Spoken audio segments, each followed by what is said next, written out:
আসসালামু আলাইকুম, welcome to মেমারজাস kitchen. আজকে আপনাদের জন্য খুবই মজাদার একটা রেসিপি নিয়ে আসলাম, চিকেন পটেটো চিপস।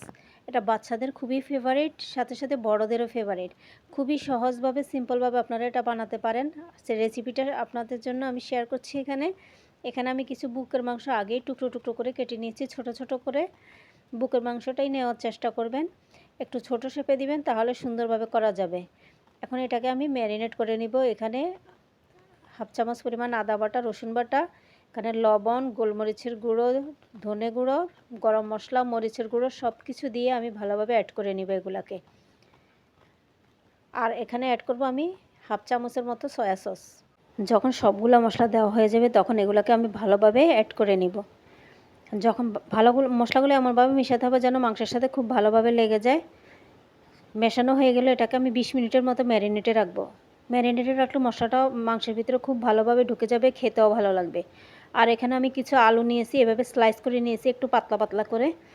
আর একটু বড় দেখে আলু নেওয়ার চেষ্টা করবেন, তাহলে চিপসটা করার সময় খুব ভালোভাবে করা যাবে। এখানে আমি পরিমাণ মতো লবণ আর মরিচের গুঁড়া দিয়ে একটু ভালোভাবে এগুলাকে মিশিয়ে নিব। মেশানো হয়ে গেলে বেশিক্ষণ রাখা যাবে না, না হয় পানি ছেড়ে দিবে। আর এখানে আমি হাফ কাপের মতো ময়দা আর 2-3 চামচ কর্নফ্লাওয়ার দিয়ে একটু মরিচের গুঁড়ো, গোলমরিচের গুঁড়ো আর সামান্য পরিমাণে লবণ দিয়ে ভালোভাবে মিশিয়ে নিচ্ছি। এভাবে মিশিয়ে নিলে তখন চিপসটা করার সময় অনেক ভালো হয়। আর এখানে কিছু টুথপিক নিয়েছি আমি। এখন আলুর টুকরোগুলো নিয়েতে যে আমি আটাগুলো নিয়েছি ওগুলাকে ভালোভাবে এভাবে মিশিয়ে নিতে হবে, তাহলে ফ্রাই করলে খুব ভালোভাবে হবে। কোটটা করলে ফ্রাইটা খুব ভালোভাবে হয়, মসমসে হয়। মাংসটা মাঝখানে দিয়ে এভাবে ভেঙে নিতে হবে, একটু দিয়ে স্টিকটা গেঁথে নিতে হবে।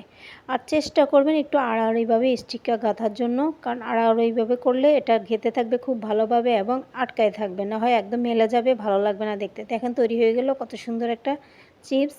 এভাবে আমি সবগুলো বানিয়ে নিয়েছি।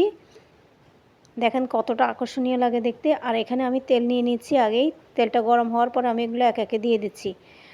আর আপনাদের যদি ভিডিওটা ভালো লাগে তাহলে আমার ইউটিউব চ্যানেল উমে মারজান্স কিচেন সাবস্ক্রাইব করে পাশে থাকুন।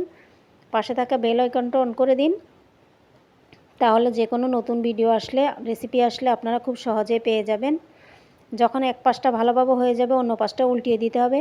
আর চুলার হিটটা সবসময় মিডিয়াম রাখার চেষ্টা করবেন। যদি বেশি থাকে তাহলে অনেক দ্রুত হয়ে যাবে, পুড়ে যাবে, কিন্তু মচমচা ভাবটা আসবে না।